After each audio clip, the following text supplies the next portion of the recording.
อมหาพลานิสงส์แห่งการอันเป็นมงคลยิ่งโยชน์ในการร่วมทำวัดสวดมนต์บทสวดพระธรรมจักรกับปวัตนสูตรนี้จุงเป็นพลวะปัจจัยดลบันดาลประทานพรให้ปวงท่านสถานาบุญจุงบังเกิดมีดวงพุทธิปัญญาญาณวิสุทธิวิเศษอันเป็นเหตุให้ได้ตรัสรู้แจ้งอริยสัจสี่ซึ่งเป็นคุณธรรมสูงสุดขององค์ตถาคตเจ้าสัมมาสัมพุทธะฮือมีความสมบูรณ์พูนผลพรั่งพร้อมด้วยสภะทรัพย์สินสลึงคารมีเข้าของเงินคำกำแก้วบริบูรณ์จื่นเจยบานได้กินได้ทานตามจิตปรารถนามั่นคงรุ่งเรืองในสรรพกิจการงานนานามีความจำเริญก้าวหน้าในสัมมาอาชีวะมีทีคายุมั่นยืนยาว100 ขวบเข้าวสาปราศจากเสียซึ่งทุกโศกโรคภัยและเคราะห์หามยามร้ายนานามีสติปัญญาบริสุทธิ์บริบูรณ์ทั้งพลานามัยเพิ่มพูนอาจหาญกล้ามีชัยชนะแก่สัพพะอุปัฏฐวะกังวลอันตรายตั้งมวลเมื่อได้ลาละดับจิตจากอัตภาวะชาตินี้แล้วจุงให้ได้อุบัติในสุคติโลกสวรรค์แล้วแลได้ห่อเถิงเติงตันยังเวียงแก้วยอดอมตะมหาเนรปานอันเป็นที่เสี่ยงสุดแห่งวัฏสงสารในอนาคตการภายหน้านั้นจุงทุกท่านทุกคนตัวยจิมเตอสา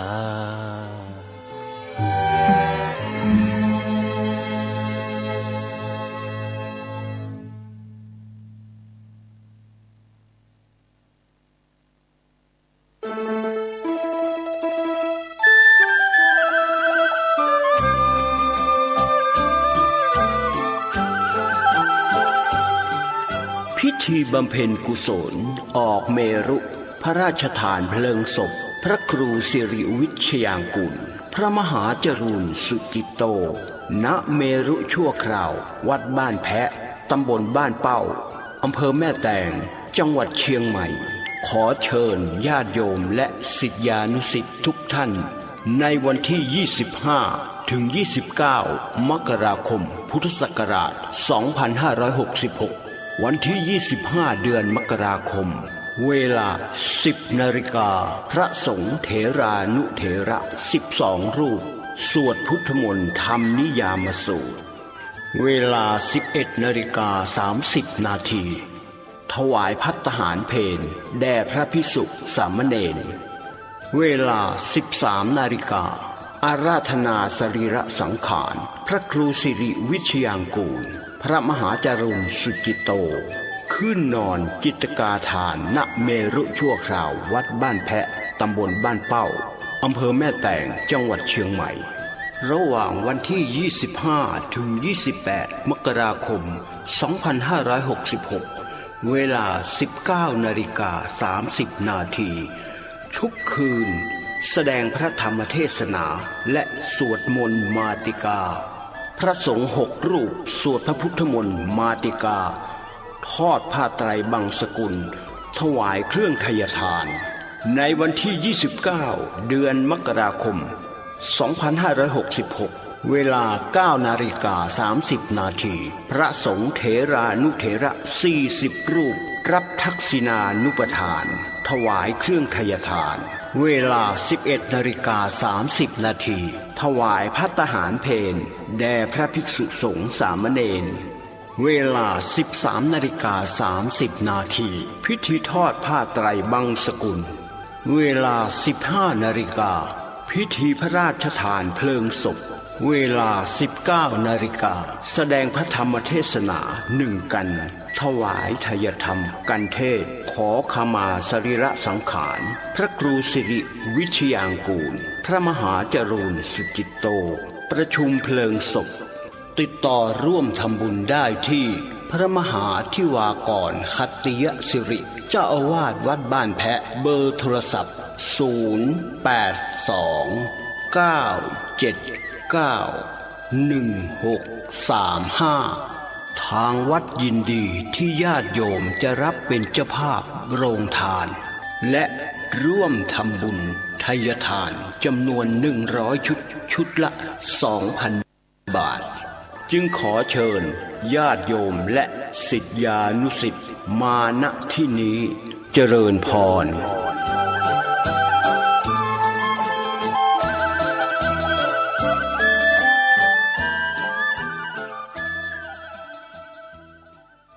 ข่าวสารเพื่อการประชาสัมพันธ์ขอเชิญชวนผู้ใจบุญร่วมบุญจัดซื้อที่ดินถวายวัดกู่มาปินร้าง300 ปีบ้านป่าขุยหมู่ที่3ตำบลสันปุเรยอำเภอดอยสะเก็ดจังหวัดเชียงใหม่เพื่อขยายพื้นที่วัดเพิ่มขึ้นเนื่องจากวัดมีพื้นที่น้อยจะทำการสร้างเป็นศาสนสถานที่ปฏิบัติธรรมสืบสานศาสนาต่อไปร่วมบุญได้ที่ธนาคารกรุงเทพเลขที่บัญชี772-015-2391ชื่อบัญชีวัดชัยสถานเพื่อบูรณะวัดกู่มาปินหรือร่วมบุญติดต่อโดยตรงที่พระธวัชชัยธีรปัญโย0801732709 0209009 ข่าวสารเพื่อการประชาสัมพันธ์ก็มีความสนใจที่จะจัดทำหนังสือชุดความรู้เรื่องพระพรหมมงคลฝ่ายวิปัสสนาทองสิริมังคโรศาสนบุคคลคุณภาพกับการเผยแผ่พระพุทธศาสนาก็จะมีการจัดพิมพ์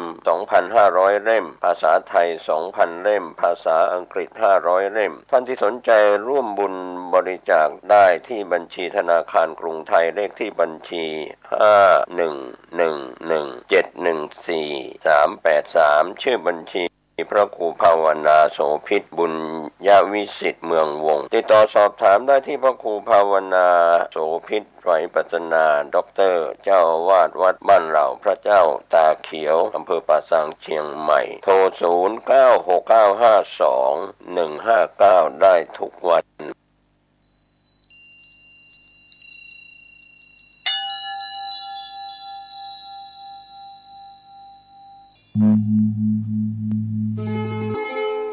วัดพระสิงห์วรมหาวิหารตำบลพระสิงห์อำเภอเมืองจังหวัดเชียงใหม่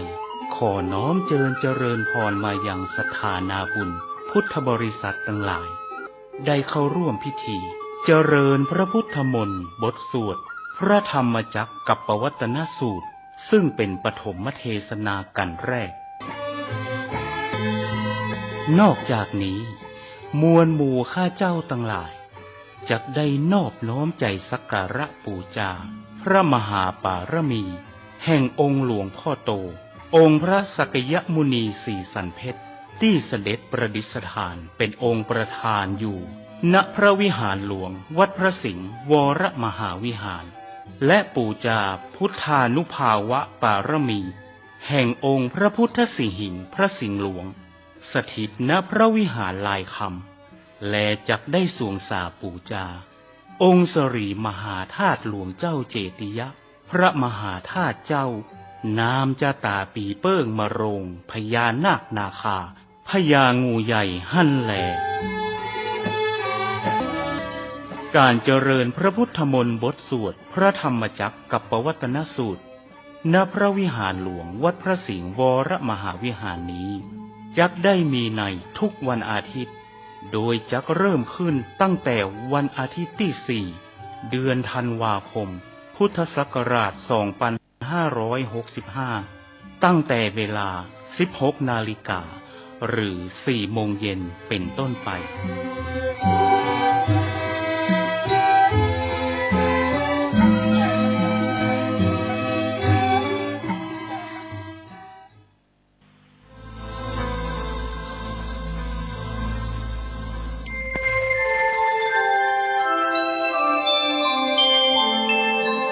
ขณะนี้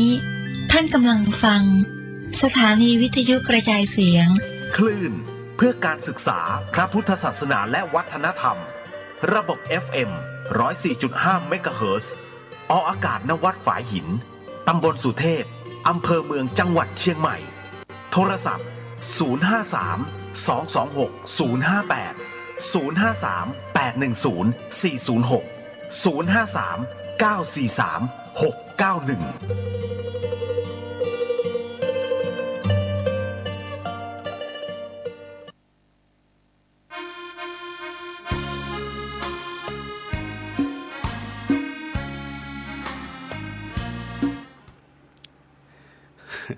สวัสดียังเป็นทางการครับ มาแล้ว The Hidden FM 104.50 เมกะเฮิรตซ์ครับ นี่คือสถานีวิทยุเพื่อการศึกษาพระพุทธศาสนาและวัฒนธรรมนะฮะ ก็ออกอากาศเป็นประจำตั้งแต่วันจันทร์จนถึงวันศุกร์ก็ต้องบอกนิดนึงพอดีว่า ผมท่านใดที่ดูทาง Facebook นะฮะ ก็หรือว่าทาง YouTube อาจจะเห็นอะไรแปลกๆนิดนึง อันเนื่องมาจากว่าผมใส่เสื้อสีฟ้าและแบ็คกราวด์เป็นฟ้าพอคีย์ไปเสร็จปุ๊บร่างผมจะหายไปทันทีฮะ ก็จะอยู่แค่หน้านะฮะตอนนี้เป็นแบ็คกราวด์ของสถานีล้วนๆนะครับ เอาละฮะเดี๋ยวต้องบอกก่อนว่าวันนี้ผมได้นัดกับเรียกว่าเป็นอีกหนึ่งท่านจะบอกเหมือนผมก็ไม่ใช่ต้องเรียกว่าหนักกว่าผมคือผมนะหลายๆท่านก็รู้อยู่แล้วว่าคือผมเป็นประเภทฟลุกในเรื่องของชีวิตนะฮะก็คือตายแล้วฟื้นอารมณ์นี้เลยแต่คราวนี้ก็คือว่าไอ้กรณีของผมมันอยู่แค่ตอนเดี๋ยวเล่าให้ฟังก่อนนะฮะตอนที่ตายผมอยู่แค่ร่างนะฮะอยู่กับร่างก็อยู่ตรงไหนก็อยู่ตรงนั้นเลยนะฮะ พอดีอย่างนี้ฮะก็คือท่านเนี้ยตายเหมือนกันแต่กรณีของเขาหนักกว่าผมตรงที่ว่าเขาไม่ได้อยู่ตรงร่างเดี๋ยวเราจะมาคุยกันว่าณตรงนั้นนะฮะตอนที่เขาจิตมันหลุดไปต้องใช้คำว่าจิตหลุดนะฮะอย่าลืมนะฮะ จิตเป็นนายกายเป็นบ่าวดังนั้นเมื่อจิตหลุดไปแล้วเนี่ยนะครับสิ่งหนึ่งซึ่งทำได้นะฮะก็คือว่าการควบคุมทางจิตทางสภาวะตรงนั้น ผมจึงเตือนเสมอว่าเฮ้ยเวลาเราทำอะไรก็ตามเนี่ยนึกถึงบุญให้เป็นกุศลเข้าไว้แล้วทุกอย่างมันจะดีขึ้นแล้วผมเล่าให้ฟังคร่าวๆก่อนนะครับผมไม่แน่ใจเพราะว่านัดกันไว้แล้วเมื่อกี้ผมลองโทรไปนะครับท่านก็ยังไม่รับสายแต่ว่า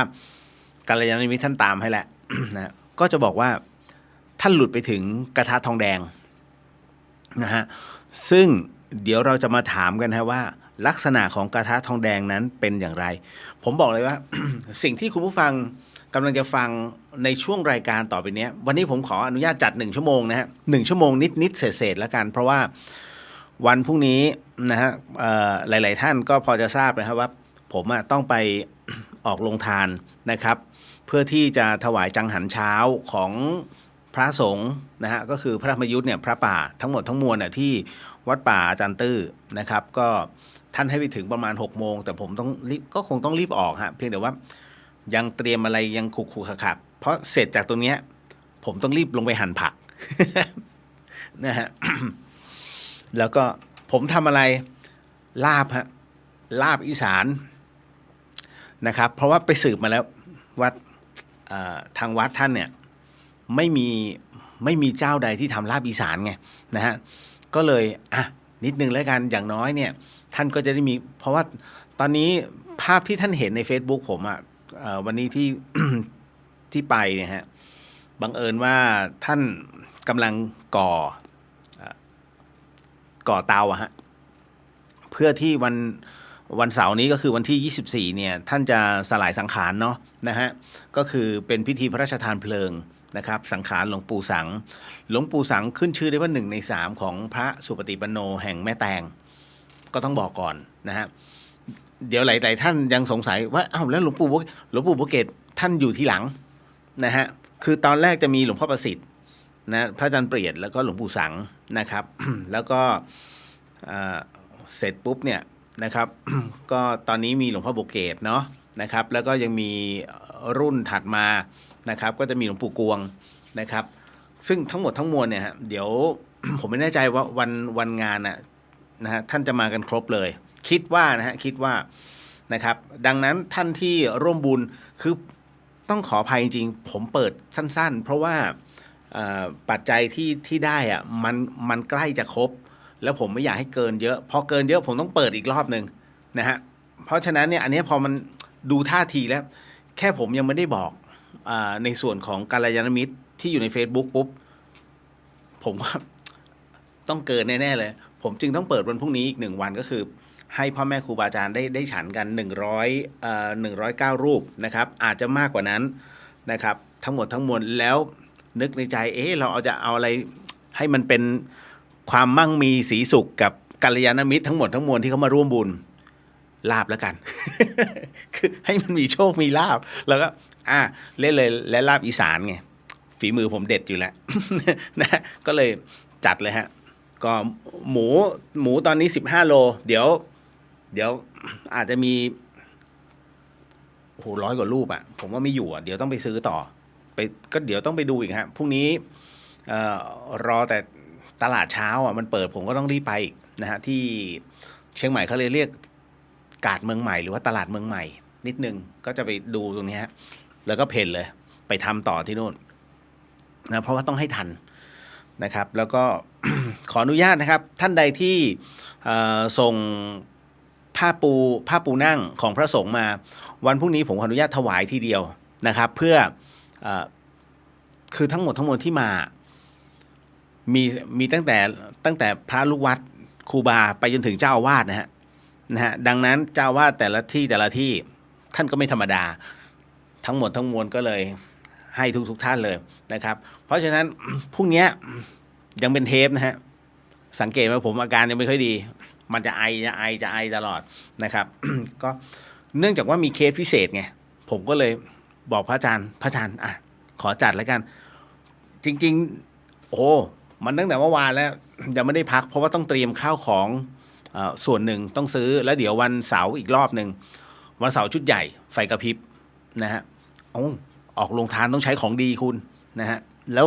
ครูบาอาจารย์ทั้งนั้นนะญาติธรรมทั้งนั้นมาจากทั่วทุกสารทิศนะฮะก็นี่แหละฮะทั้งหมดทั้งมวลนะครับก็เป็นที่มาที่ไปว่าวันพรุ่งนี้หรือว่าทำไมผมถึงต้องจัดแค่เพียงชั่วโมงเดียวสำหรับวันนี้ก็คือขอเอากำลังทั้งหมดเนี่ยไปทุ่มวันพรุ่งนี้ก่อนกลัวเหวอ นะคิดว่า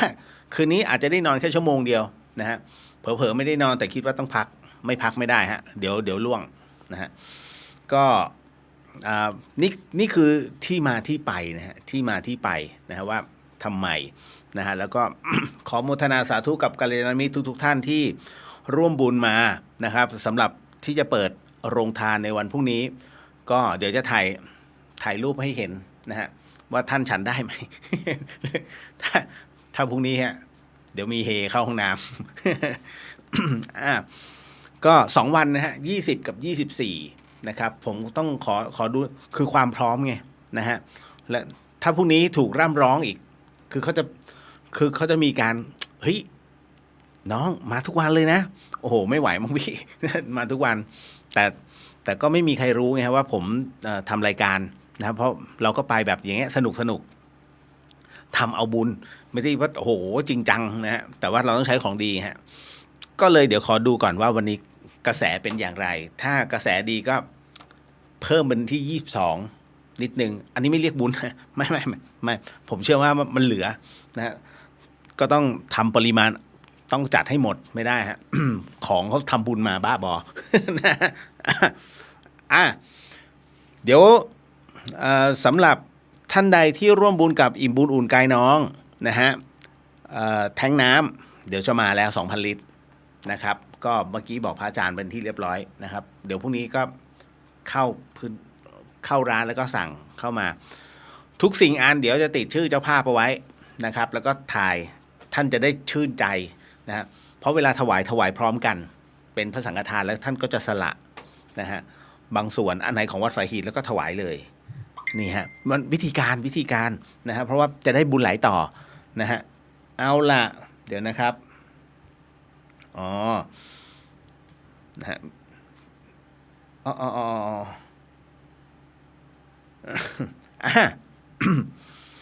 ก็เดี๋ยวเราจะเข้าสู่ช่วงรายการตรงเนี้ยประมาณ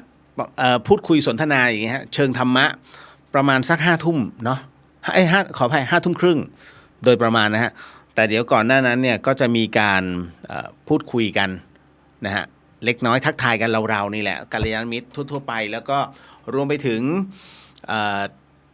นำสมาทานศีลเช่นกันนะครับนั่งสมาธิได้ไหม นะฮะเดี๋ยวสักครู่เดี๋ยวนะอะไรเนี่ยน้องกุ๊บกิ๊บส่งอะไรเอ่ยคุณพ่อคุณแม่ฝากสวัสดีพี่สวัสดีค่ะพี่เลียวคุณพ่อคุณแม่ฝากสวัสดีพี่เลียวด้วยฝากสวัสดีคุณพ่อคุณแม่ด้วยนะจ๊ะกุ๊บกิ๊บไลฟ์แล้วดีใจมากค่ะแม่ฝากถามข้าวสารใช้ข้าวสารเหนียวหรือว่าข้าวสารเจ้าคะงานอิ่มบุญได้หมดเลยฮะก็ตอนเข้าไปต้องเป็นข้าวเหนียวเพราะว่ามันจะอยู่ได้นานหน่อยนะฮะส่วนถ้าไป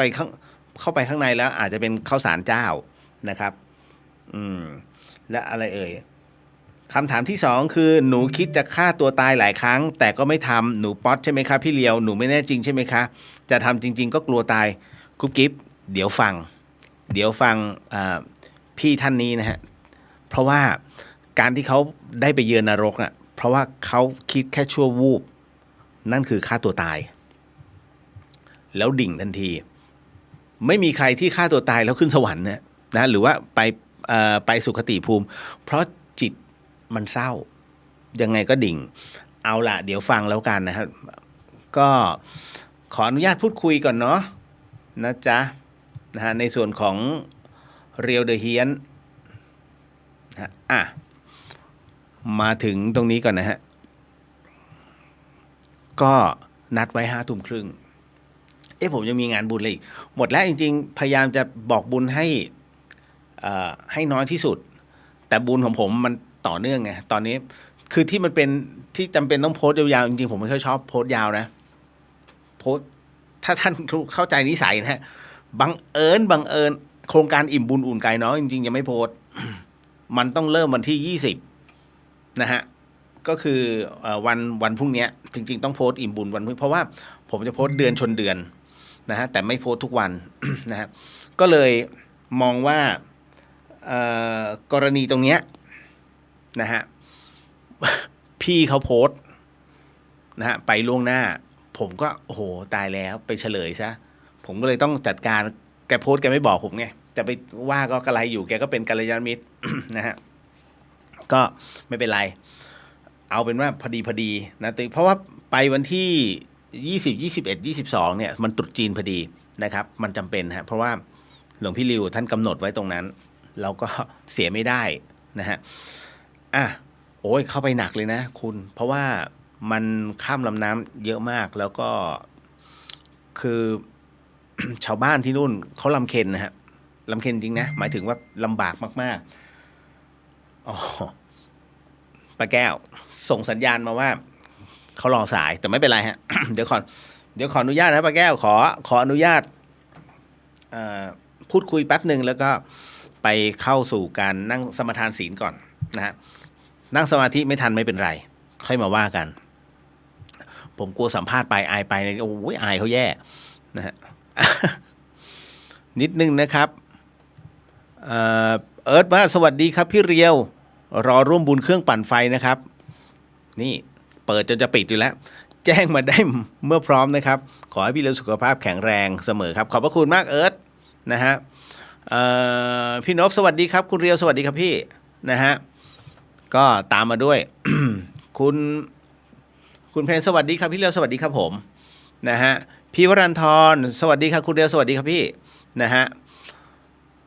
วันนี้มาเยอะนะเพราะว่าน่าจะอยากฟังเรื่องนี้แหละเพราะ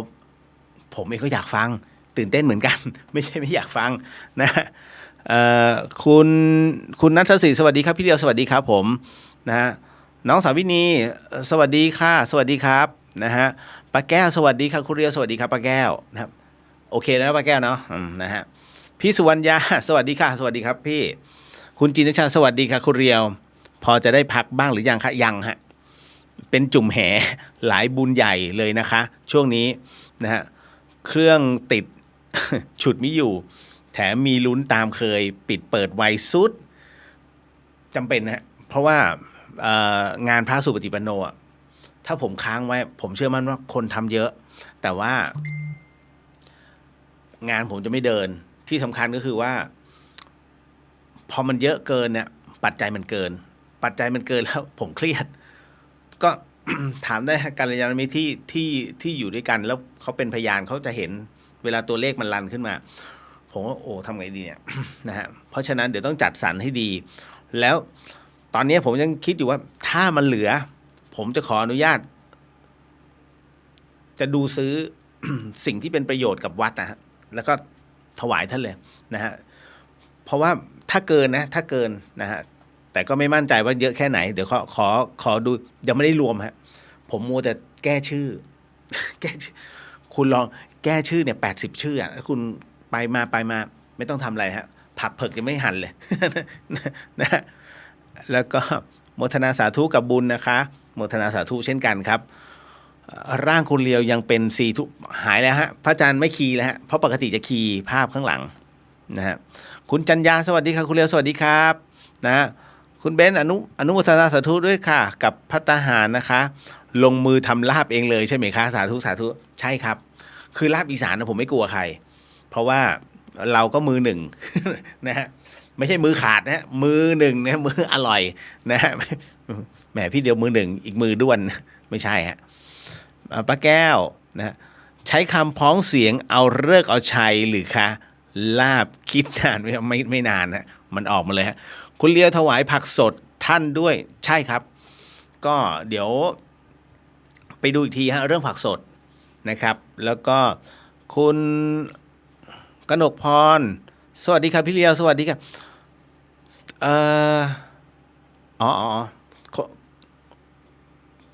ผมไม่แน่ใจว่าผมเขียนนามสกุลถูกหรือเปล่านะที่ลองตรวจทานก่อนนะฮะที่บริจาคมาที่ร่วมบุญมานะฮะออฟนะฮะรอฟังครับรอฟังสักครู่หนึ่งนะฮะก้าวสวัสดีครับคุณเรียวสวัสดีครับผมนะฮะ เอาละฮะคือหลายๆท่านก็ใจจดใจจ่อเนาะนะฮะกับตรงนี้เดี๋ยวเอ๊ะผมไม่แน่ใจทำไมเดี๋ยวนะครับงงมาแล้ว เมื่อกี้มันล่นไหมฮะก็เป็นอีกหนึ่ง อีกหนึ่งรูปแบบนะครับขออนุญาตไหนๆก็ไหนๆแล้วฮะอีก5 นาทีจะได้เวลาผมขออนุญาตสมาทานศีลก่อนเนาะ นะฮะคือหลายๆท่านก็ตื่นตาตื่นใจอ่ะผมเองก็ตกใจเหมือนกันนะครับเพราะว่าพี่เขาเล่าให้ฟังตั้งแต่ตอนแรกแล้วเฮ้ยจริงดิผมก็นึกว่านะเราก็เอกอูแล้วพอมาเจอตัวนี้ว่าโอ้อยากฟังเลยนะฮะ เดี๋ยวขออนุญาตนะครับขออนุญาตนำนะฮะแล้วก็ท่านใดที่ ไม่สามารถจะกล่าวตามได้ทันนั้นก็ใช้จิตนะฮะน้อมตามแล้วกันสาธุ ขอเป็นภาษาไทยเนาะพุทโธธัมโมสังโฆศีลข้อ 1ไม่ฆ่าสัตว์ศีลข้อ 2ไม่ลักทรัพย์ศีลข้อ 3ไม่ประพฤติผิดในกามศีลข้อ 4ไม่พูดเท็จศีลข้อ 5ไม่ดื่มสุราและของมึนเมาบัดนี้ข้าพเจ้าตั้งใจรักษาศีลแล้วบัดนี้ข้าพเจ้าคือผู้มีศีลข้าพเจ้าผู้มีศีลละอายต่อการทำความชั่วกลัวต่อผลของบาปกรรมข้าพเจ้าผู้มีศีลมีหิริโอตปะมีกายเป็นมนุษย์มีใจเป็นเทวดาเป็นมนุษย์เทโวเข้าถึงความเป็นสหายกับเราเทวดาทั้งหลายณบัดนี้ข้าพเจ้าทั้งหลายขออดโทษลดกรรมที่ข้าพเจ้าประมาทพลาดพลั้งในช่วงวันนี้ลงในฉับพลันและขอให้กรรมดีที่ข้าพเจ้าหรือเหล่ากัลยาณมิตรได้ทำไว้นั้นขอจงมาแทรก ส่งผลบุญนี้ให้ข้าพเจ้าได้มีความสุข และประสบผลสำเร็จ ตลอดไปเทินสาธุสาธุสาธุอนุโมทามินะฮะเอาล่ะไหนๆก็เราสมาทานศีลและมีศีลครอบแล้วครับคงต้องยกในเรื่องของสมาธิเก็บไว้ก่อนเนาะนะฮะเพราะผมขออนุญาตต่อสายเลยดีกว่าง่ายสุดนะฮะ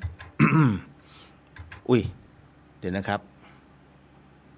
ใช่ไหมเอ่ยอ๋อเดี๋ยวนะครับก็ต่อกันสดๆนะฮะ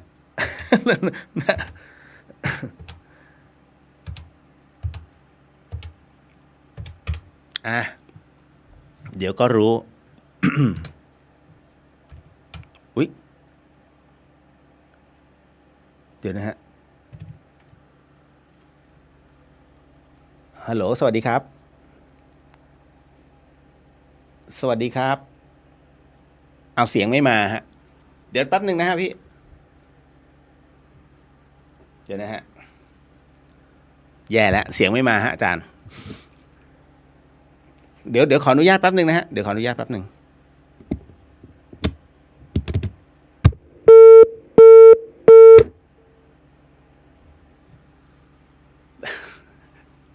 เดี๋ยวสักครู่นะฮะต้องบอกพระอาจารย์กันนะ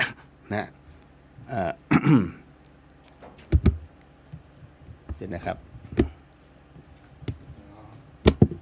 ไม่ออกเสียงเสร็จแล้วนี่ก็สไลด์ขึ้นนะ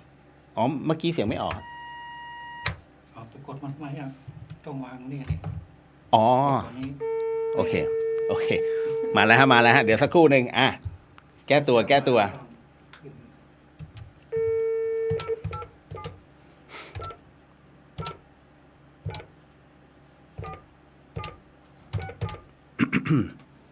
เมื่อกี้ผมพลาดครับขออภัยต่อกันจ่าฮะสวัสดีครับสวัสดีครับคุณอาจ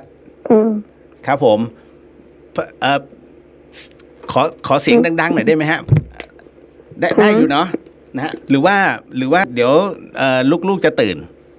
ไม่เป็นไรค่ะหลับแล้วนี่มาคุยอีกห้องค่ะอ๋ออยู่อีกห้องนะฮะต้องขออนุญาตนิดนะคะหลับไปหน่อยก็ไม่เป็นไรฮะผมสิต้องขอประทานโทษด้วยเพราะปกติแล้วหลับแล้วนะฮะนะช่วงเวลานี้แล้วก็นัดกันอยู่ว่างั้นช่วงเวลานี้ขอแล้วกันสำหรับรายการนี้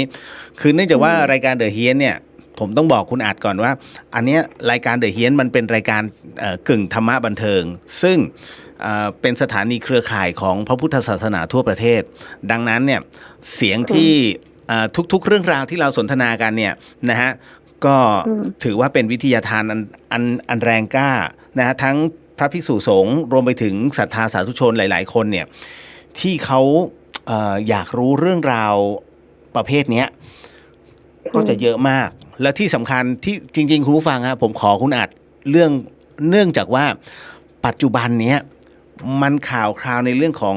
การฆ่ากันหรือว่าทำผิดศีลอะไรมากมายคือเรื่องราวของอกุศลเนี่ยมันทำกันโอ้โหไม่เกรงใจกฎหมายบ้านเมืองแล้วก็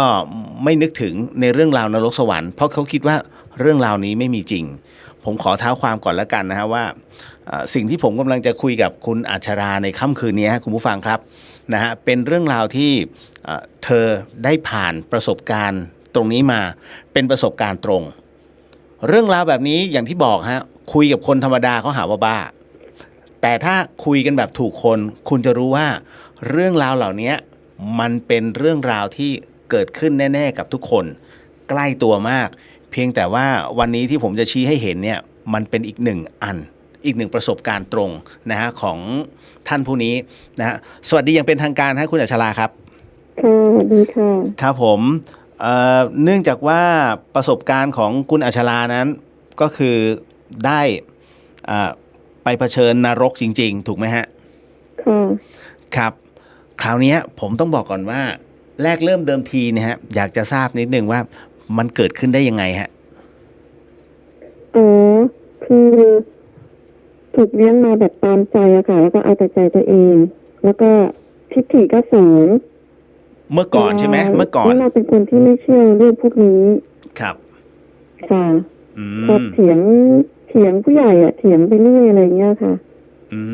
ม เอาไม่ได้อย่างใจ พอไม่ได้ก็โมโห ครับ ค่ะ ก็เลยแบบว่าพอเราไม่ได้ในสิ่งที่เราอยากจะได้เราก็บอกว่า เดี๋ยวเราจะไปตาย ก็ไม่มีใครสนใจเราหรอกค่ะ อันนี้คือการพูดประชดกับผู้ใหญ่เหล่านั้น ใช่ค่ะ อืมน้อง เขาไม่สนใจเราหรอก ๆน้องๆวัยรุ่นฟังไว้เลยนะฮะพวกชอบประชด แล้วยังไงต่อไปฮะดำเนินการยังไงให้ต่อไป ก็เดินขึ้นชั้น2ค่ะพอดีไปเห็นเชือก ครับ เชือกในนั่นนะคะ ฮะ ก็ซึ่งก็ใหญ่เท่ากับปากกาเนี่ยแหละค่ะ ครับ แต่ว่าไม่ยาวมาก ฮะ ก็เลยมองว่าจะไปผูกตรงไหน ก็ไปดีเห็นชานพักชั้น2นะคะ ครับ ก็เลยผูกกระไดข้างบนนะคะลงมาที่เรายืนอยู่ช่วงที่เราจะลงข้างล่างค่ะ ฮะ เป็นชานพักอะค่ะ โอ้อันนั้นคือผูกแล้วผูกนี่ผูกคนเดียวหรือว่าต่อหน้าใครฮะ มีไหม คนเดียวค่ะ คนเดียว โอ้โหครับผมแล้วยังไงต่อฮะ ตอนนั้น ในการที่เราขยิงปลายเท้าขึ้นนะคะ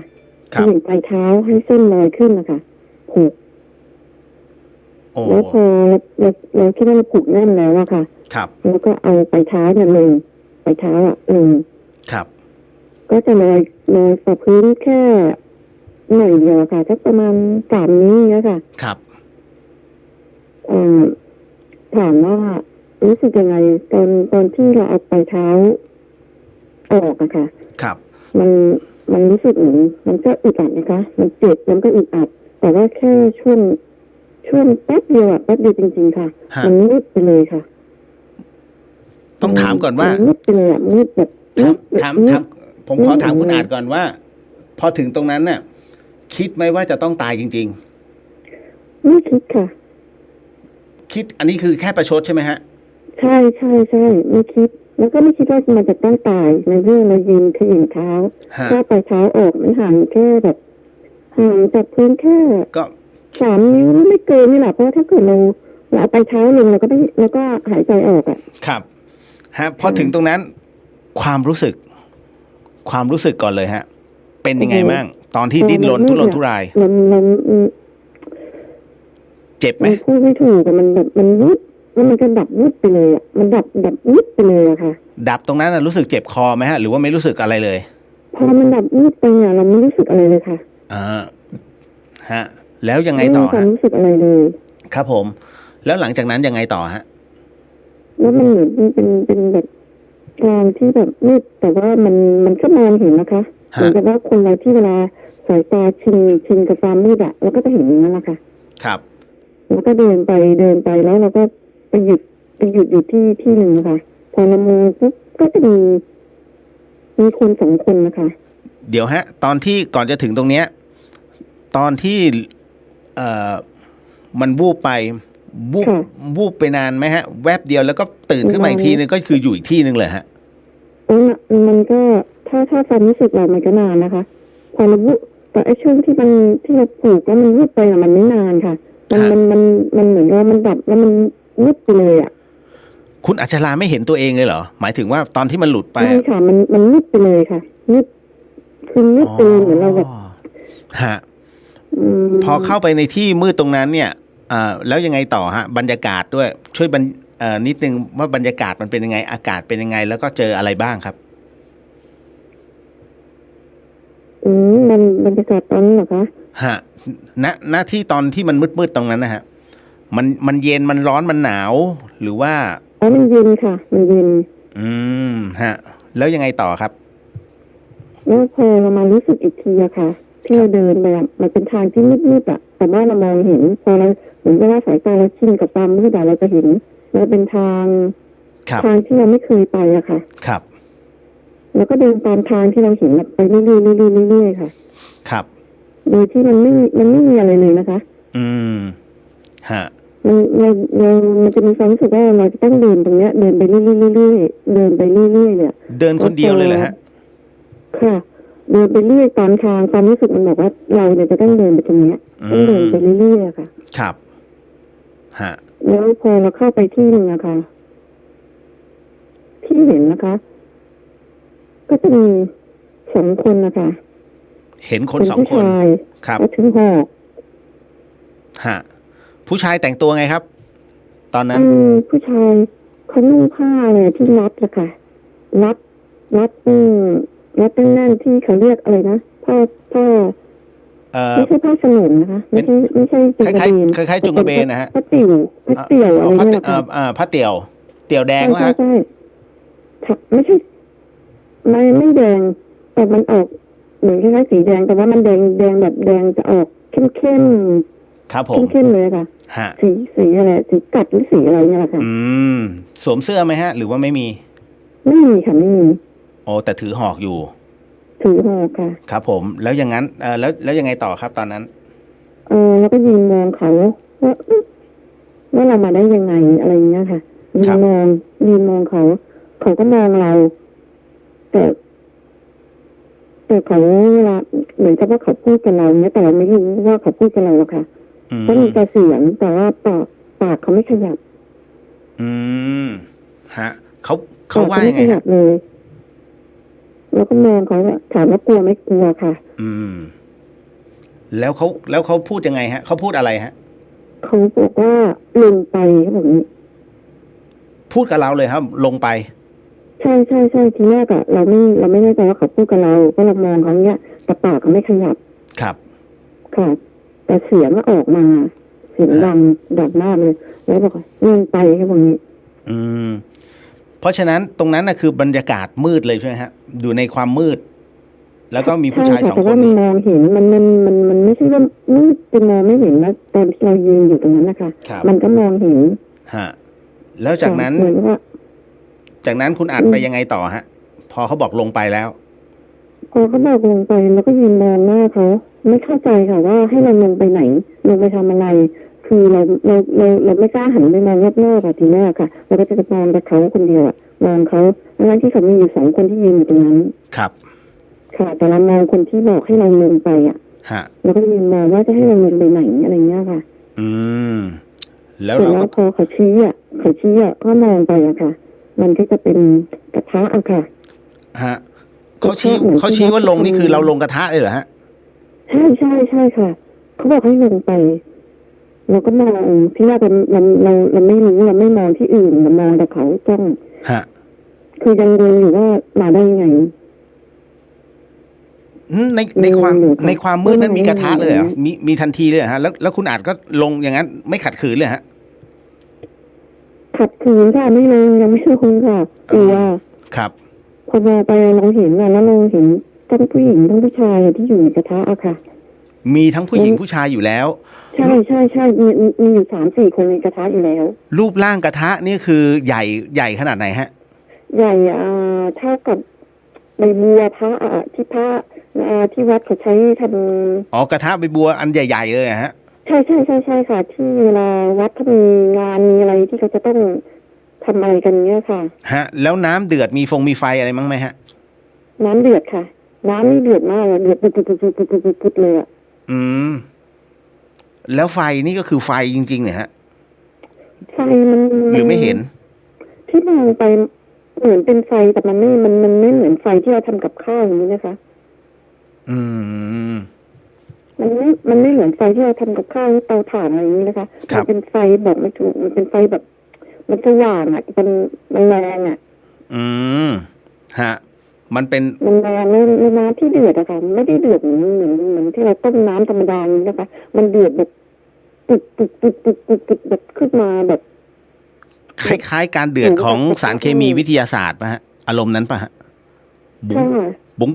เหมือนตุ๋นคนเราหันไปแล้วก็ตกใจมีแต่คนร้องอ่ะคนในนั้นในกระทะเขาก็ร้องอ่ะบอกให้ช่วยด้วยก็ยืนมองไม่ยอมลงค่ะจนเขาเอาหอกจี้มาที่เราแล้วบอกให้ลงอ่ะเขาบอกลงไปกระดุเสียงกระดุมากเลยค่ะบอกลงไปแล้วเราลงไหมฮะแบบไม่กล้าลงจริงๆค่ะกลัวมากก็ในตอนนั้นไม่ได้คิดอะไรเลยนะลืมไปหมดทุกอย่างเลยไม่คิดถึงอะไรเลยอ่ะมันเหมือนว่าในหัวเราไม่มีอะไรเลยอ่ะ อืม ตอนนั้นเรา แต่ก็ ตอนนั้นคิดยังไงอยู่ฮะว่าจะต้องลงหรือไม่ลง จะทำยังไง ฮะ ให้เราลงไปเราก็ถามว่าให้ลงไปทำไมอ่ะ เราไม่ได้ทำอะไรผิด ครับ ค่ะก็ถามเขาว่าให้ลงไปทำไมอ่ะยังไม่ได้ทำอะไรผิดแต่เขาไม่พูดกับเรานะคะ ฮะ เขามองแล้วเขาบอกให้ลงไปก็พูดแค่นี้ลงไปเขาบอกนี้ อืม คือเขาไม่ฟังเลยแล้วเราถามเขาเนี้ย ครับ เขาก็จะไม่ตอบเรา โอ้โห จะให้เราลงอย่างเดียวอ่ะ แล้วสุดท้าย เรก็สงสัยอะตัว สุดท้าย เร ลงไหม ทำอะไรผิดคะ สุดท้ายลงไหมฮะ ก็ก้าวขาจะลงอะค่ะก้าวขาคือกลัวที่เขาเอาหกมาจี้อย่างเงี้ยค่ะ ครับ แล้วอีกคนอ่ะที่ยืนอยู่อะก็มาอีกข้างหนึงอะค่ะ ครับ มาอีกข้างให้ลงคุมให้ลงนะคะ อืม ก็พอยกเท้าอ่ะครับ ความกลัวจะร้องไห้อยู่แล้วอ่ะแล้วยกเท้าจะก้าวลงไปอ่ะช่วงที่เท้าลงเนี่ยค่ะจะก้าวลงนะคะเป็นได้ยินเสียงหลวงพ่อบอกว่า ให้จำเลยนะให้ขี้เกียจแค่ไหนอ่ะนี่ไปนอนอ่ะก็ต้องภาวนาพุทโธให้ขึ้นใจ อืม ค่ะ ก็นึกถึงคำนี้ขึ้นไม่ได้ก็เลยยกมือขึ้นพนมค่ะ ครับ แล้วก็เลยท่องพุทโธ ครับ อืม ก็นึกอยู่ตั้งนานก็ท่องแล้วนึกถึงหลวงพ่อด้วย ครับ ค่ะ แล้วก็ถึงจะก้าวขนาดนึกถึงอย่างนี้นะคะแต่ข้าวเท้าไปยังไม่กล้าเลยค่ะยังลังเลอ่ะจนโดนดุอีกทีนะคะ ฮะ จนหอก2 อันอ่ะจี้มาเนี้ยบอกให้ลงก้าวเท้าลงไปค่ะ แล้วก็ลงไปพอช่วงที่เราก้าวเท้าลงไปโดนแตะน้ำมันมีความรู้สึกว่าอ้าวทำไมมันไม่ร้อนอ่ะมันเย็นก็เลยลงไปนั่งดูค่ะ ครับ พอเราลงไปนั่งเนี่ยน้ำที่เรานั่งอยู่ค่ะ ถึงมันจะเดือดปุดๆๆนะคะ ครับ แต่มันเราจะไม่มีความรู้สึก อืม เพราะว่าเราภาวนาทุกตลอดเลยอะค่ะ อันนี้คือเฉพาะ ไม่มีคำภวนา เฉพาะที่เราใช่ไหมฮะ แต่ส่วนคนอื่นก็ยังร้องอยู่ ใช่ค่ะรอบตัวเราอะเขาร้องแล้วเราก็หันไปมองเขาหันไปมองแล้วเขาก็บอกว่าช่วยด้วย อืม แต่เรามีความรู้สึกว่าเราจะช่วยยังไงอะตัวเราเองเรายังไปไหนไม่ได้อย่างเงี้ยยังอยู่ในกระทะอยู่เลยอย่างเงี้ยค่ะ อืม ตอนนั้นนึกคิดอย่างเงี้ยแต่ก็นั่งมองเขาไม่รู้จะช่วยยังไง ก็มองเขาที่เขาอยู่รอบเราแล้วเราก็นั่งอยู่อะแต่เราก็เกิดสงสัยนะว่าทำไมเราไม่ร้อน ครับ ค่ะ แต่ว่าเราก็ไม่ลืมคำภาวนาเราก็ภาวนาอยู่เรื่อยๆ ฮะ จนแบบเราได้ยินเสียงมันลมอะค่ะ หมาย เรา ถึง ภาวนาอยู่พักเนี่ย ครับผม แล้วก็ได้ยินเหมือนเสียงลมอะค่ะคุณลุงว่าเคยได้ยินเสียงแบบก้านยมหวดกลางอากาศไหมคะ ดังฟับนะฮะ มันจะดังปิ้งดังไกลๆอะค่ะ ดัง ก็คือ แต่มันดัง ก้านมะยมตีลมอะฮะ ใช่ค่ะ ครั มั บ นจะดังไกลมากแต่มันเบาแล้วก็ไกลมาก เสียงอันนี้แหละค่ะทำให้มีความรู้สึกว่าให้เราสนใจอะว่านี่คือเสียงอะไร ครับ ทีนี้หูเราอะก็จะจับติดกับเสียงตรงนั้นแหละค่ะโดยการที่เราภาวนาไปด้วยแล้วเราก็จับเสียงไอ้ที่ดังปี้เนี่ย ครับ แต่ก็นานมากนะคะฝ่ายเสียงนั้นจะเข้ามาใกล้จนเราได้ยินชัดอะค่ะ ครับ มันนานมากอะจากไกลมากๆเลยอะแล้วมันจะค่อยๆขยับเข้ามาใกล้แล้วมันก็พอใกล้เข้ามาก็เหมือนเราเอาไม้ใหญ่ขึ้นแล้วหวดลงอะค่ะ มันจะใกล้เข้ามาเราจับอยู่แค่ตรงเสียงนี้แหละค่ะ ครับ มันก็นานเหมือนกันนะคะจนกว่าเสียงนั้นจะมาอยู่ใกล้หูเราอะค่ะ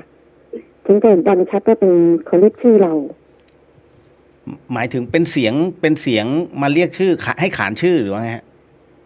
ค่ะเรียกชื่อจริงเราเลยค่ะ อืม อัชราอย่างเงี้ย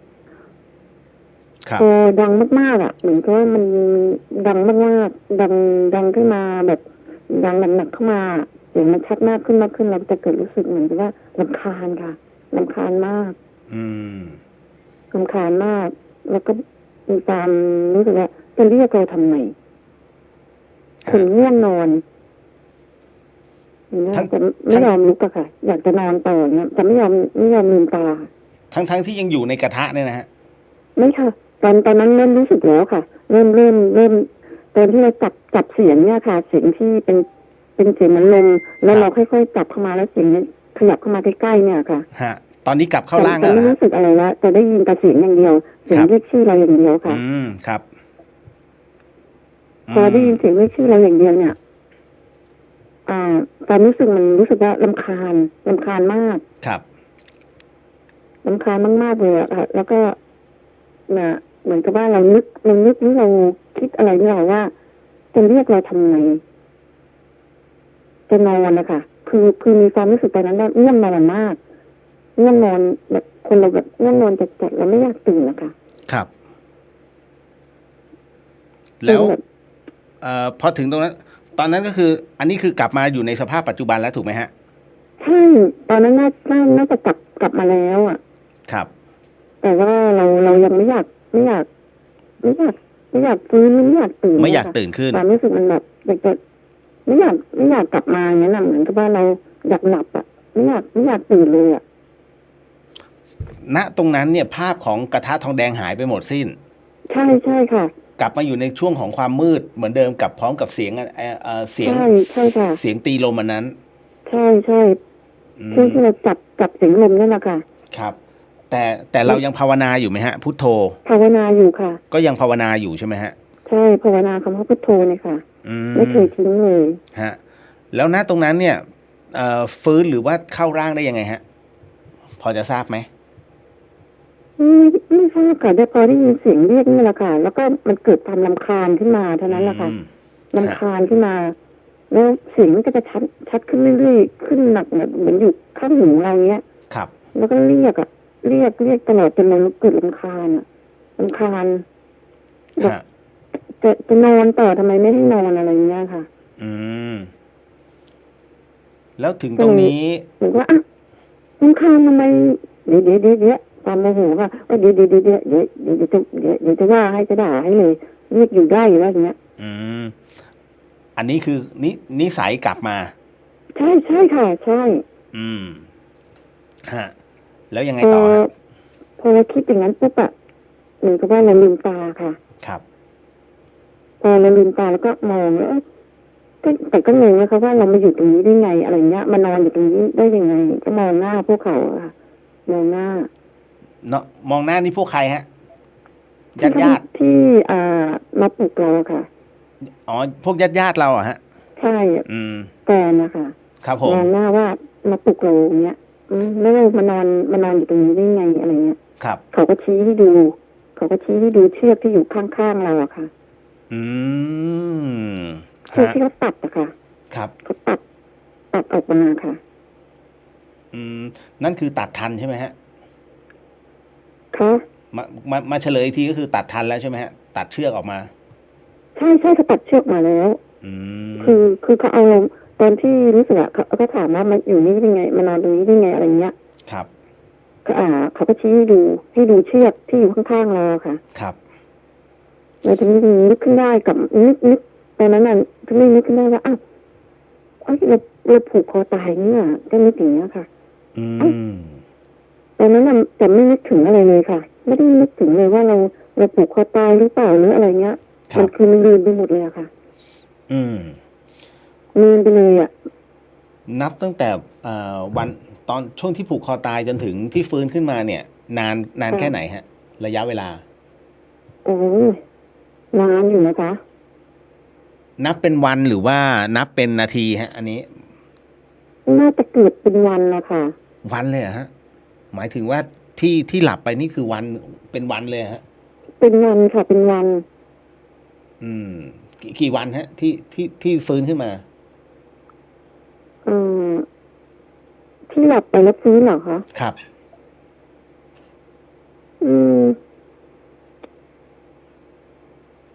ถึง มันก็ ถึง2 วันไหม มันเกือบวันนะคะ ฮะ7 มัน วัน เกือบวันนะคะ 7 วันเลยเหรอโอ้โห ค่ะเกือบวันนะคะ มันเหมือนเร็วอะแต่ว่ามันไม่ใช่อะตอนที่เราไปมันเหมือนเร็วแต่ว่ามันเกือบวันนะคะ ฮะ แต่แฟนบอก7 วันเลยเหรอที่เธอหลับไปเนี่ย7 วัน ไม่ถึงเกือบวันค่ะเกือบวัน อ๋อเกือบวัน เกือบวันค่ะเกือบวัน ทั้งวันฮะ ค่ะ อื อืม ช่วงระยะเวลา พอที่เชือกที่เราผูกอะค่ะคออะจะไม่หายนะคะ มันเป็นเน่าแล้วน้ำเหลืองตลอดค่ะ หมายถึงว่าเชือกที่คล้องคอเราเนี่ย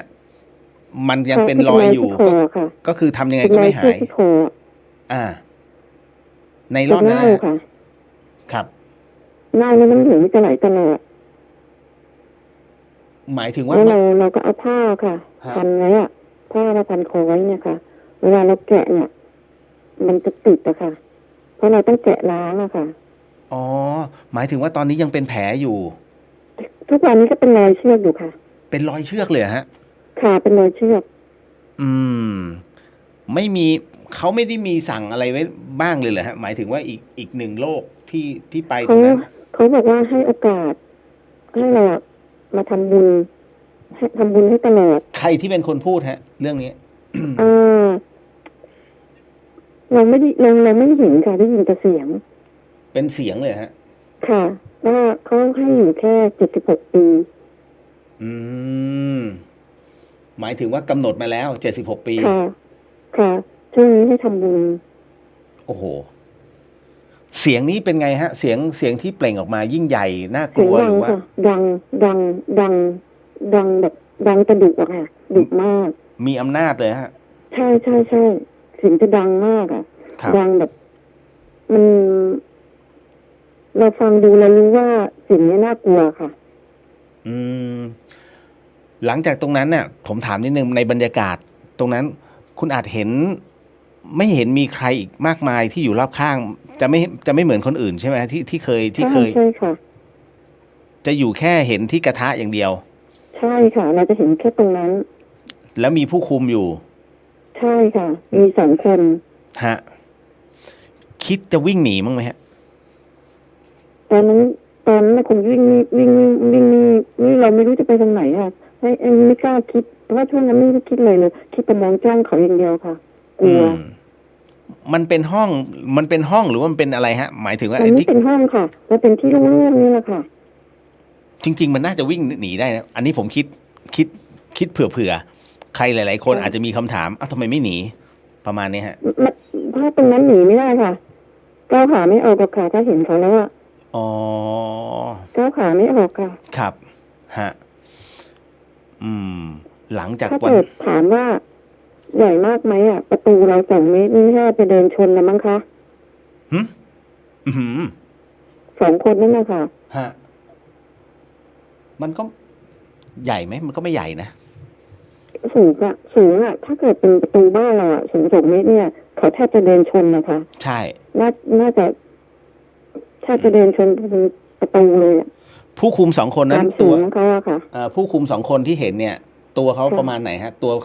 เท่าเราปะฮะ หรือว่าใหญ่กว่า ใหญ่กว่านะคะ อืม ใหญ่กว่าค่ะแค่ความสูงเนี่ย ประตูบ้านปกติ2 เมตรนี่ก็แทบจะชนคานประตูแล้วค่ะ โอ้ ที่เห็นนะคะ ครับ นี่คือนิรยาบาลเนี่ยที่มายืนตรงสองท่านตรงนี้ อืม น่าจะใช่อะค่ะ เพราะว่าถามว่าเราเป็นคนที่ดูหนังไหมก็ไม่ค่อยได้ดูนะคะ แต่ว่าฟังชอบฟังคนเล่าเราฟังแล้วก็ไม่เชื่อ ครับ ค่ะไม่เคยเชื่อเรื่องพวกนี้ แล้วตอนนี้อะฮะ แต่นี่กลัวมากค่ะ อือหือ ไม่อยากกลับไปเลย ฮะ ใครชวนไปทำบุญที่ไหนประมาณที่ไหนไปหมดค่ะ อืม แล้วก็ไปทุกวันนะคะจนแบบไปทุกวัดจนแบบว่าบางทีเราไปวัดไหนไม่ใช่อ่ะวันนี้ไม่ใช่เราก็ไม่ไปจนมีใครมาชวนอ้าวไปสมาธิไหมแบบไม่เอาอ่ะกลัวเหมือนทุกวัดที่เราเคยไปมาก็ไม่เห็นจะนั่นอะไรอย่างเงี้ยค่ะ ครับ จนมาเนี่ยมาวัดเนี่ยค่ะ วัดที่มาเรียนครูสมาธิเนี่ยค่ะ ครับ มีพี่เขามาชวนว่าที่นี่ดีนะลองไปบอกไม่เอาหรอกพี่ อืม เดี๋ยวจะเหมือนทุกวัด ฮะ เขาบอกว่าไปเถอะดีลองดู ครับ ค่ะเขาก็ชวนแล้วก็ดูก่อนจนวันหนึ่งอ่ะ ก็รู้สึกว่า อยู่ๆความรู้สึกว่าอยากไปก็เลยให้แฟนขับรถพามาหาบอกมาหาก็เลยว่าวันนี้เขาคือเรียกเขาแทนลูกอะว่าป้าเนี่ย ครับ เรียกนำลูกว่าป้าเพนไหนป้าเพนว่าชวนหนูไป อะไรไปเรียนอะไรสมาธิอะไรเขาว่า อืม ลืมแล้วเนี่ยเพิ่งไปมาเมื่อวานนี้บอกของสถาบันนะ ก็ ฮะ ไม่ไปแล้วใช่ไหมเขาบอกเอาไปถ้าจะไปพรุ่งนี้ก็ไปค่ะ ครับ ไปวัดเนี้ยค่ะ อืม ก็ไปเรียนแล้วทีนี้ว่า เรานั่งฟังแรกๆเราก็ฟังไปแล้วก็ไม่เชื่อนะฟังไปเขาบอกเดี๋ยวพรุ่งนี้ก็คงไม่มาละคงจะเหมือนทุกวัด ครับ แล้วพอดีได้ยินเทปของหลวงพ่อค่ะไม่ได้ยังค่ะที่ลูกศิษย์ถามหลวงพ่อว่าหลวงพ่ออยากรู้ว่าคนเราเนี่ยตายไปรู้สึกตัวไหมก็กำลังหลับอยู่ค่ะ ครับ ก็เลยลุกขึ้นมานั่งตัวตรงแล้วก็คอยตั้งใจฟังตอนนั้นคิดเลยค่ะ ว่าถ้าเกิดหลวงพ่อตอบมาแล้วไม่ตรงพรุ่งนี้จะไม่มาเรียนละแบบนี้ต่อไปหยุดเลยไม่มาเรียนละ ฮะ ค่ะ ปรากฏ แล้วหลวงพ่อเขาตอบตรงค่ะ ว่าคนเราตายไปจะรู้สึกได้ไง ไม่งั้นก็จะมี3 วัน 7 วันเหรอ อ่า คนเราตายไปไม่รู้หรอกว่าตัวเองตาย ก็เลยต่อไปนี้หนูจะมาเรียนให้จบตั้งแต่นั้นก็คิดว่าจะต้องมาเรียนให้จบ ฮะ ซึ่ง คิดไว้เลยค่ะ ซึ่งณตรงนั้นเราผ่านจุดตายมาแล้ว ค่ะ ถึงได้ทราบเลย ค่ะ ฮะ อืม จนทุกวันนี้เรียนจนจะจบแล้วค่ะ ฮะ แล้ว ถ้าวันนั้นหลวงพ่อตอบไม่ตรงก็คงจะเลิกเลยค่ะ ไม่ไปเรียนแล้ว ถามนิดนึงครับว่า ณตรงนี้ คุณอัดพอจะรู้ไหมว่าทำไมตัวเองจึงดิ่งทำไมตัวเองถึงชี้ว่าลงให้ลง อะไรนะคะ อยากจะทราบว่าตอนเนี้ย พอจะทราบไหมว่าทำไมเขาจึงไปชี้ให้คุณอัดต้องดิ่งลง เป็นเพราะอะไร พอจะทราบไหมฮะตอนนี้ ดิ่งลง เหตุที่ต้องลงกระทะทองแดงเนี่ยฮะ ถ้าตอนแรกก็ไม่เข้าใจค่ะ ครับ ตอนแรกไม่เข้าใจเลย แล้วก็พอเรามาอย่างเงี้ย เราที่มาคิดย้อนหลังไปเรื่อยๆคิดถึงเหตุการณ์ที่เราทำไมถึงลงไปมันคือว่าการฆ่าตัวตายนี่แหละค่ะ การที่เราแบบ อาจจะทำอะไรผิดโดยที่เราไม่รู้ตัว ครับ เอาแต่ใจแล้วก็การที่ว่าเราเถียงผู้ใหญ่หรืออะไรนี้มันก็มีส่วนนะมันก็เป็นบาปค่ะ ฮะ ที่สำคัญ บาง คื ที อ เราทำบาปเราไม่รู้ตัวแล้วเราเวลาผู้ใหญ่สอนแล้วจะเถียงอะไรเงี้ยเถียงพ่อแม่หรือว่าในทำในสิ่งที่นั่นที่แบบเขาเตือนเราแล้วเราไม่ฟังอะค่ะ อันนั้นอันนี้ น่าจะใช่เพราะว่าเราเป็นคนแบบนั้นจริงๆไม่ชอบที่จะรับฟังว่าเขาเตือนนี้นะเหมือนกับว่า เวลาเขาเตือนเรามันเกิดความรู้สึกว่าไม่ใช่ไม่ชอบ ครับ เหมือนกับว่าเขามาว่าเราอะไรเงี้ย ครับ ก็จะเถียงจะนั่นอะไรเงี้ย ฮะ เวลาผู้ใหญ่เวลาแบบพ่อแม่บอกว่ามันนะจะบาปเราก็จะมองหน้าละ นี่คือเรื่องราวทั้งหมดที่ผ่านเข้ามาให้เป็นประสบการณ์ตรงเลยใช่ไหมฮะ ใช่ค่ะ อยาก จนทุกวันนี้เราจะนึกกลับไปทีไรเราเรานี่แย่นะครับ ถ้า ค่อยๆปรับปรุงนิสัยตัวเองขึ้นมา ถ้าวันนี้คุณอาจอยากจะบอกญาติธรรมหรือว่ากัลยาณมิตรเนี่ยฮะหลายๆท่านที่ฟังอยู่สำหรับผู้ที่เคยผิดพลาดมาแล้วนะครับคือของเก่าเมื่อทำมาแล้วมันแก้ไม่ได้หรอกนะฮะ ใช่ค่ะ มันแก้ไม่ได้นอกจากว่าเราต้องเริ่มต้นใหม่ค่อยๆทำขึ้นมาใหม่ ฮะ ก็เลย ป อ รั ยา บ ก ปรุงตัวเอง อยากให้เตือนหน่อยฮะ ว่า ค่ะ ควรจะทำยังไง เอ ฮะ อ ประเภทเถียงพ่อเถียงแม่ แล้วก็ ใช่ค่ะเลิกเถอะค่ะเลิกอันนี้มันบาปจริงค่ะ บาปจริงๆ ตัวเองก็เคยเป็นมาแล้วเคยทำมาแล้ว พอไปเห็นตรงนี้ไอ้ที่เราเล่าเนี่ยนะคะ ยังไม่น่ากลัวกับที่เราไปเจอจริงๆค่ะ มันกลัวมันน่ากลัวยิ่งกว่าที่เราเล่านะคะ ฮะ เพราะบรรยากาศที่เราเล่ากับที่เราไปเจอมันต่างกันค่ะเพ ถาม ราะ อีก งั้นเลิกเถอะค่ะ ถามอีกอันนะฮะ จริงๆถ้าถามว่าเราเลิกไปจริงไหมคะยืนยันได้ค่ะ ว่านรกมีจริง ครับ คุณอาจอีกอันนึงอยากถามนิดนึงว่า ถ้าเปรียบเสมือนภาพวาดเนี่ย นรกที่เห็นกระทะทองแดงที่เห็นเหมือนไหมฮะ หรือว่าไม่เหมือนเลย ที่เห็น จากภาพวาดต่างๆ ที่เขาวาดเป็นกระทะทองแดง เป็นหลุมๆมีไฟก่อ มีฟืนก่อ มีคนคอยเอาหอกทิ่มแทง นั่นแหละค่ะ จะเป็นอย่างนั้นนะคะ อย่างนั้นเลยฮะ อือหือ แต่น่ากลัวกว่านั้นนะคะ เพราะว่าไอ้ที่เราเห็นน่ะมันแค่เป็นภาพอย่างนั้นแค่นั้นเองค่ะ แต่จริงๆน่ากลัวกว่านั้นอีกค่ะ โอ้โห เห็นขนาดแทงแบบร้องโอดร้องโอยเลยฮะ น่ากลัวกว่านั้นอีกค่ะ ยังไง ถามว่าทำไมไม่วิ่งหนีวิ่งไม่ออกค่ะถ้าไปเจอค่ะ โอ้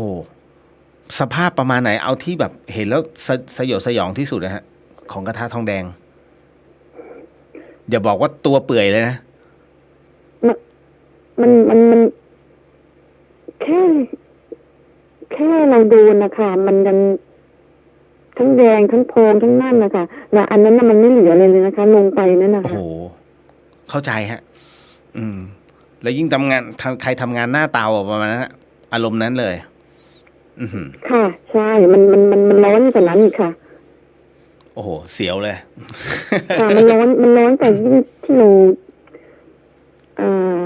คุณเลียวเคยเห็นไหมน้ำมันที่มันเดือดในกระทะอะค่ะเวลามันสัมผัสผิวเราอะ ครับ ค่ะ มันก็จะแบบทั้ง โอ้โห พอง พองเลย ทั้งนั่นใช่ไหมคะอันนี้มันยิ่งกว่านะคะ ฮะ อือหือ เข้าใจเลยฮะ ฮะ ค่ะ โอ้ เอาฮะ ขอบพระคุณ จะบอกว่าถ้า ฮะ พูดอย่างเงี้ยไม่มีใครเชื่อเพราะเขานึกภาพไม่ออก เราก็อธิบายให้เขาฟังไม่ออกไม่รู้จะอธิบายยังไง ง่ายๆเลย แต่ ฮะ ที่เราไปเห็นจริง ถ้าจะเปรียบเทียบก็คือ ลองถอดรองเท้า แล้วเดินบนพื้นยางมะตอยช่วงกลางวันเที่ยงๆเนี่ยฮะ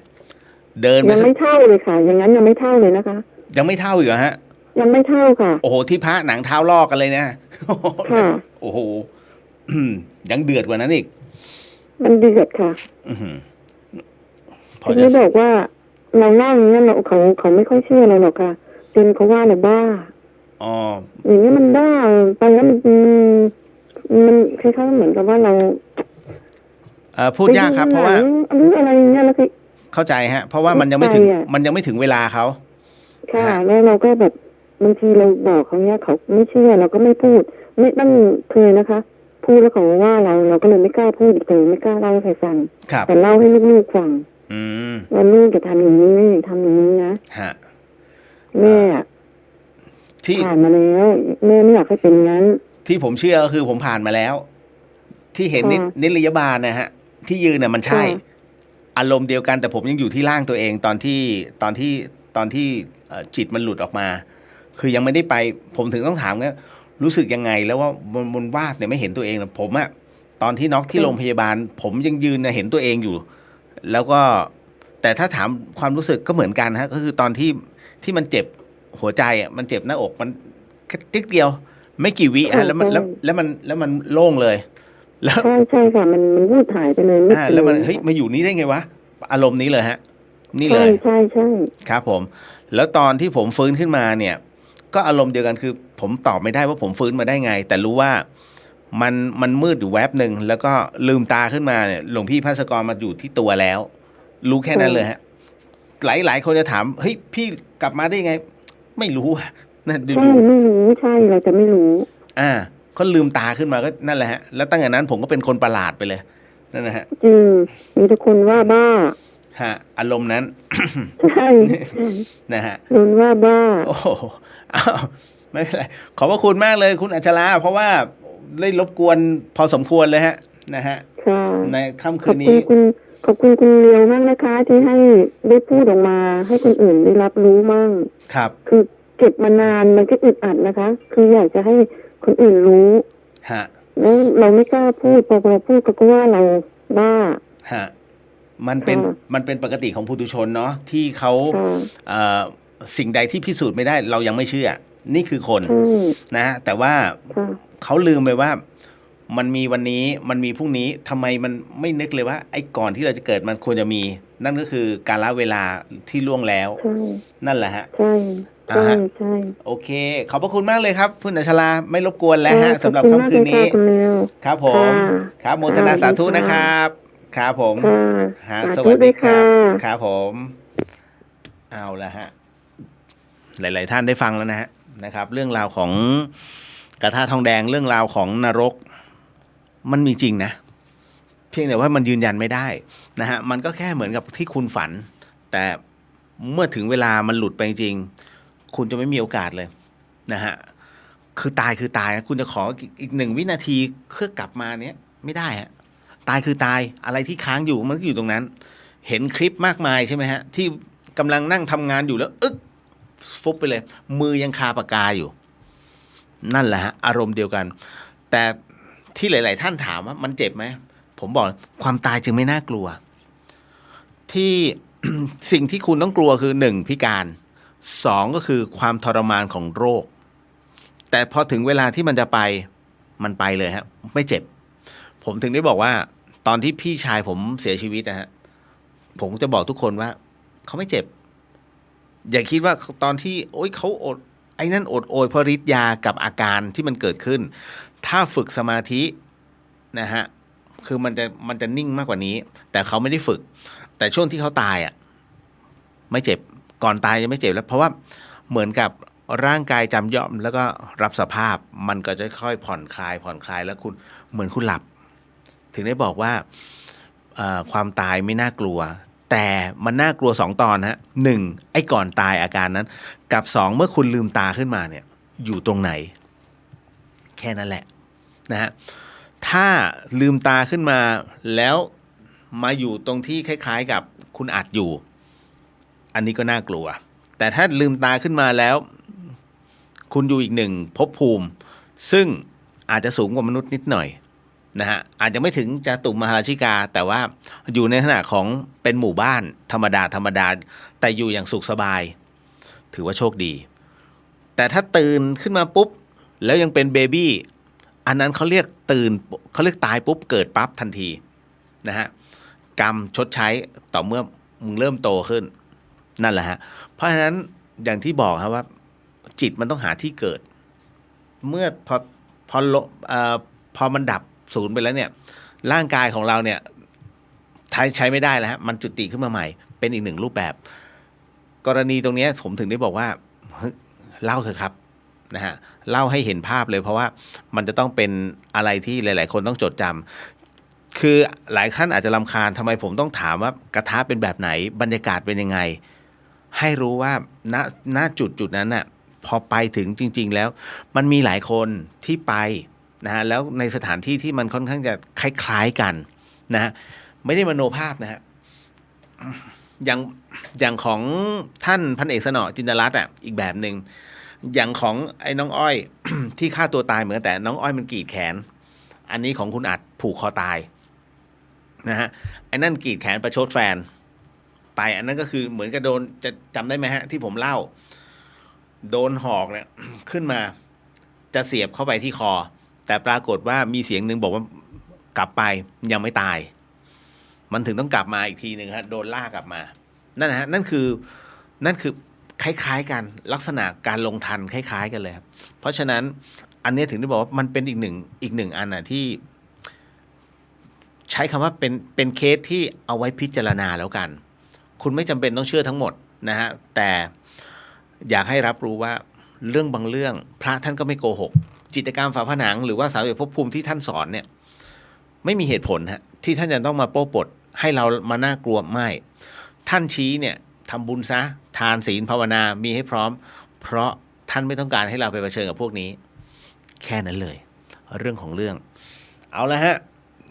เที่ยงคืน11 นาทีนะฮะก็ตามสัญญาฮะเพราะว่าผมก็พรุ่งนี้ออกลงทาน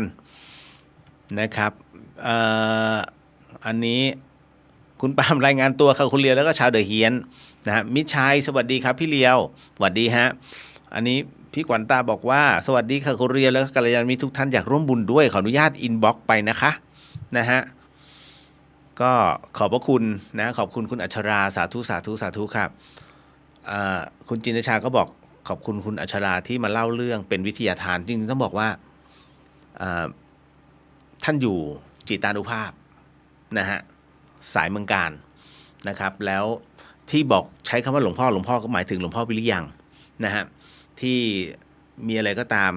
นะฮะท ท่านถึงให้ท่องพุทโธก็คือเป็นการรวมของจิตนะฮะเพราะฉะนั้นตรงนี้ถึงได้บอกว่านั่งสมาธิบ่อยๆฮะก็คือให้มีพุทโธเป็นอารมณ์นะฮะหรือมี มีตัวความดีมีพระพุทธเจ้าเป็นอารมณ์นะฮะทั้งหมดทั้งมวลเนี่ยช่วยได้นะฮะไม่มากก็น้อยยังไงก็ช่วยได้เอาละครับขออนุญาตสำหรับในค่ำคืนนี้นะครับเพราะว่าพรุ่งนี้ต้องมีภารกิจที่จะต้องไปทำแทนกับกัลยาณมิตรทุกท่านในเรื่องของการออกโรงทานที่วัดป่าอาจารย์ตื้อนะฮะในงานพระราชทานเพลิงสรีระสังขารของหลวงปู่สังสังกิจโจนะฮะก็ท่านเป็นหลานของหลวงปู่ตื้ออาจารยธรรมโมนะครับนะฮะก็ขออนุญาตนะครับขออนุญาตส่งผลบุญก่อนสาธุสาธุไม่ค่อยสบายด้วยสิ่งหนึ่งสิ่งใดที่ผิดพลาดพลั้งไปต้องขออโหสิกรรมณที่นี้ไม่ได้ตั้งใจหรือมีเจตนานะครับก็ขอมอบ พลังอานิสงส์ในค่ำคืนนี้ถวายแด่องค์พระสัมมาสัมพุทธเจ้าทุกๆพระองค์พระธรรมเจ้าทุกๆพระองค์พระอริยสังฆเจ้าทุกๆพระองค์พระปัจเจกพุทธเจ้าทุกพระอรหันตเจ้าทุกๆพระองค์รวมถึงพระอสีติมหาสาวกเจ้าทุกๆพระองค์พรหมเทพเทวดาทั้งหลายสรรพสัตว์สรรพวิญญาณทั้งหลายสรรพเจ้ากรรมนายเวรทั้งหลายก็ขอให้ได้รับอานิสงส์ผลบุญในค่ำคืนนี้ด้วยเช่นกันขอถวายผลบุญนี้แด่พระราชพรหมยานหลวงพ่อวัดท่าซุงหลวงพ่อฤาษีลิงดำก็ขอให้ได้รับอานิสงส์ผลบุญในค่ำคืนนี้ด้วยเช่นกันขอถวายอานิสงส์ผลบุญในค่ำคืนนี้ส่งแด่หลวงพี่ภาสกรพระวิไลภูริวัฒโนขอให้ท่านได้รับอานิสงส์ในค่ำคืนนี้ด้วยเช่นกันขอมอบอานิสงส์ผลบุญในค่ำคืนนี้ให้กับคุณผู้ฟังที่ฟัง FM 104.50 เมกะเฮิรตซ์ทั้งจังหวัดเชียงใหม่แล้วก็จังหวัดใกล้เคียงรวมไปถึงช่อง YouTube ของวัดฝ่ายหินแล้วก็ Facebook ของวัดฝ่ายหินทุกๆช่องทางก็ขอให้ท่านได้รับอานิสงส์ในค่ำคืนนี้ด้วยเช่นกันและขออานิสงส์ในค่ำคืนนี้ขอมอบแด่คุณผู้ฟังที่ฟังในช่อง Facebook ของพุทธิสิทธิ์รัตนสมบูรณ์แล้วก็เรียวเรือเฮียนก็ขอให้ท่านได้รับอานิสงส์ในค่ำคืนนี้ด้วยเช่นกันพบกันใหม่นะฮะกับเรื่องราวแบบนี้ผมขออนุญาตอาจจะเว้น2 วันอันเนื่องมาจากเสียงมันยังไม่พร้อมนะฮะพอจะพูดมันจะไอตลอดเลยฮะก็ต้องขอช่วงนี้นะฮะเฉพาะช่วงเดียวถ้าดีแล้วเมื่อไหร่ผมจะกลับมาซ่าเหมือนเดิมสัญญาสาธุสาธุสาธุแล้วเจอกันนะฮะ